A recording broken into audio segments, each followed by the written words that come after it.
গত পর্বে আপনারা শুনেছিলেন উপক্রমণিকার তৃতীয় পরিচ্ছেদ বর মিলিল, যেখানে চন্দ্রশেখর স্থির করিলেন যদি বিবাহ করি তবে সুন্দরী বিবাহ করা হইবে না, কেননা সুন্দরী দ্বারা মন মুগ্ধ হইবার সম্ভাবনা, সংসার বন্ধনে মুগ্ধ হওয়া হইবে না। মনের যখন এইরূপ অবস্থা, তখন শৈবলিনীর সঙ্গে চন্দ্রশেখরের সাক্ষাৎ হইল। আজকে শুনবেন প্রথম খণ্ড পাপিয়সী, প্রথম পরিচ্ছেদ দলনী বেগম। শুরু হচ্ছে দলনী বেগম। সুবে বাংলা, বিহার ও উড়িষ্যার অধিপতি নবাব আলীজা মীর কাসেম খাঁ মুঙ্গের দুর্গে বসতি করেন। দুর্গমধ্য অন্তঃপুরে রঙ্গমহলে এক স্থানে বড় শোভা। রাত্রি প্রথম প্রহর তখনও অতীত হয় নাই। প্রকোষ্ঠ মধ্যে সুরঞ্জিত হর্ষমতলে সুকোমল গলিচা পাতা, রজতদ্বীপে গন্ধে তৈলে জ্বালিত আলোক জ্বলিতেছে। সুগন্ধ কুসুমদামের ঘ্রাণে গৃহ পরিপূরিত হইয়াছে। কিংখাবের বালিশে একটি ক্ষুদ্র মস্তক বিন্যস্ত করিয়া একটি ক্ষুদ্র কায়া বালিকাকৃতি যুবতী সায়ন করিয়া কুলেস্থা পড়িবার জন্য যত্ন পাইতেছে। যুবতী সপ্তদর্শবর্ষীয়া, কিন্তু খর্বাকৃতি, বালিকার ন্যায় সুকুমার। গুলেস্থা পড়িতেছে, এক একবার উঠিয়া চাহিয়া দেখিতেছে এবং আপন মনে কতই কি বলিতেছে। কখনো বলিতেছে, এখনো এলেন না। আবার বলিতেছে, কেন আসিবেন? হাজার দাসীর মধ্যে আমি একজন দাসী মাত্র, আমার জন্য এত দূর আসিবেন কেন?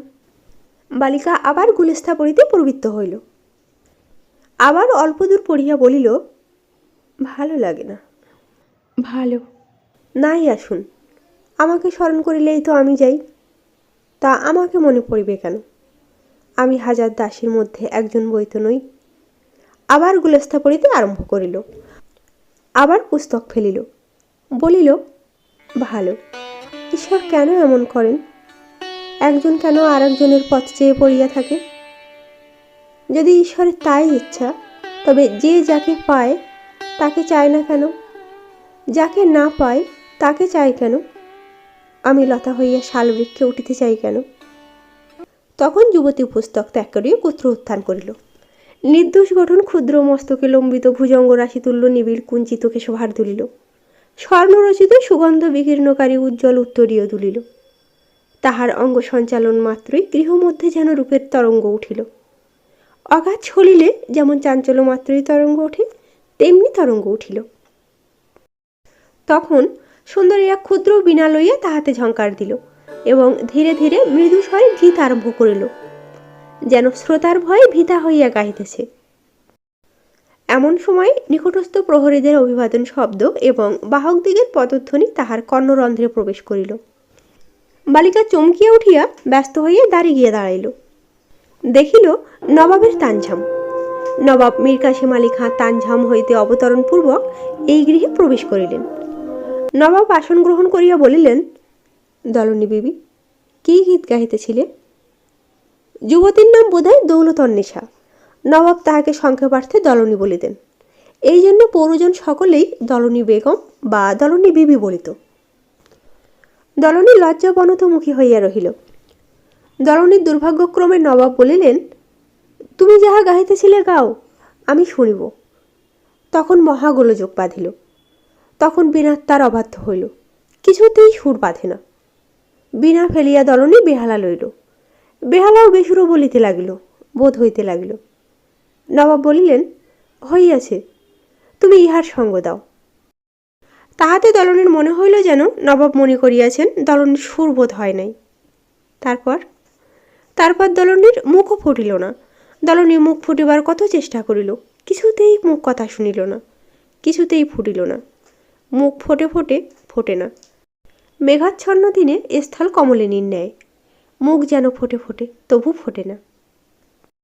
তখন দলনী সহসা বীণা ত্যাগ করিয়া বলিল, আমি গাহিব না। নবাব বিস্মিত হইয়া জিজ্ঞাসা করিলেন, কেন, রাগ নাকি? দলনী বলিল, কলিকাতায় ইংরেজরা যে বাজনা বাজাইয়া গীত গায়, তাহাই একটা আনিয়া দেন, তবে আপনার সম্মুখে পুনর্বার গীত গাহিব, না হলে আর গাহিব না। মীর কাসেম হাসিয়া বলিলেন, যদি সে পথে কাঁটা না পড়ে তবে অবশ্য দিব। কাঁটা পড়িবে কেন? দলনী বলিল। নবাব দুঃখিত হইয়া বলিলেন, বুঝি তাহাদের সঙ্গে বিরোধ উপস্থিত হয়? কেন, তুমি কি সে সকল কথা শোনো নাই? শুনিয়াছি বলিয়া দলনী নীরব রহিল। মীর কাসিম জিজ্ঞাসা করিলেন, দলনী বিবি, অন্য মনা হইয়া কি ভাবিতেছ? দলনী বলিল, আপনি একদিন বলিয়াছিলেন যে যে ইংরেজ দিগের সঙ্গে বিবাদ করিবে সেই হারিবে। তবে কেন আপনি তাহাদের সঙ্গে বিবাদ করিতে চাহেন? আমি বালিকা, দাসী, এ সকল কথা বলা আমার নিতান্তই অন্যায়, কিন্তু বলিবার একটা অধিকার আছে। আপনি অনুগ্রহ করিয়া আমাকে ভালোবাসেন।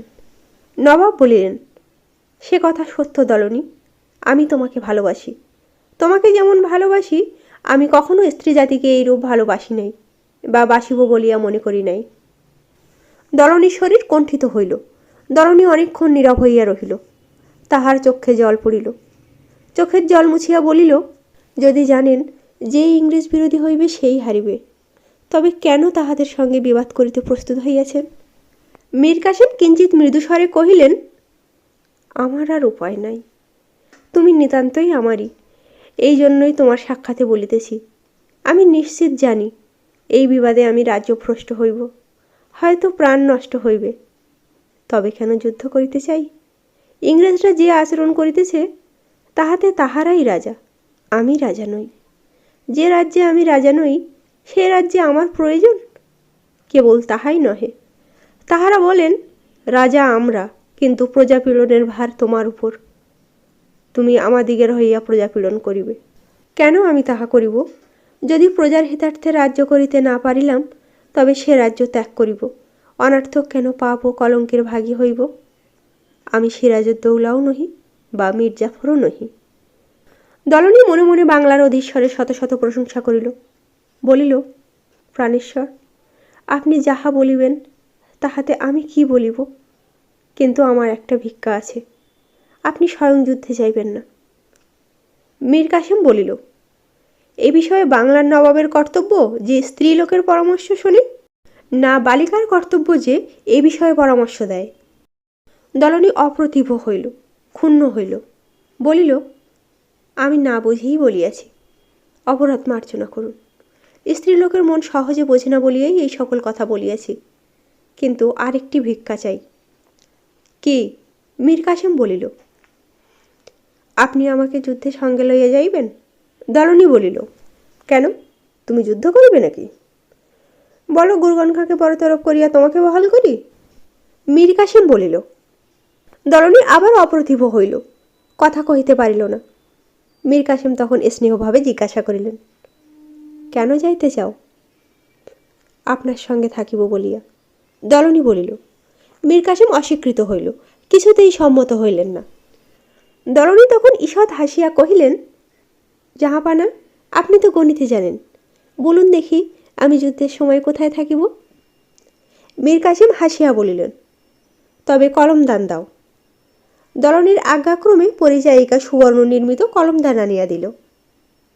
মীর কাসিম হিন্দু দিগের নিকট জ্যোতিষ শিক্ষা করিয়াছিলেন, শিক্ষা মতো অঙ্ক পাথিয়া দেখিলেন। কিছুক্ষণ পরে কাগজ দূরে নিক্ষেপ করিয়া বিমর্ষ করিয়া বসিলেন। দলনী জিজ্ঞাসা করিল, কি দেখিলেন?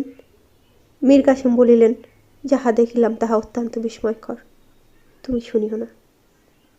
নবাব তখনই বাহিরে আসিয়া মীর মুন্সিকে ডাকিয়া আজ্ঞা দিলেন, মুর্শিদাবাদে একজন হিন্দু কর্মচারীকে রওনা দাও, যে মুর্শিদাবাদের অনতি দূরে বেদগ্রাম নামে যে স্থান আছে, তথায় চন্দ্রশেখর নামে একজন বিদ্বান ব্রাহ্মণ বাস করে।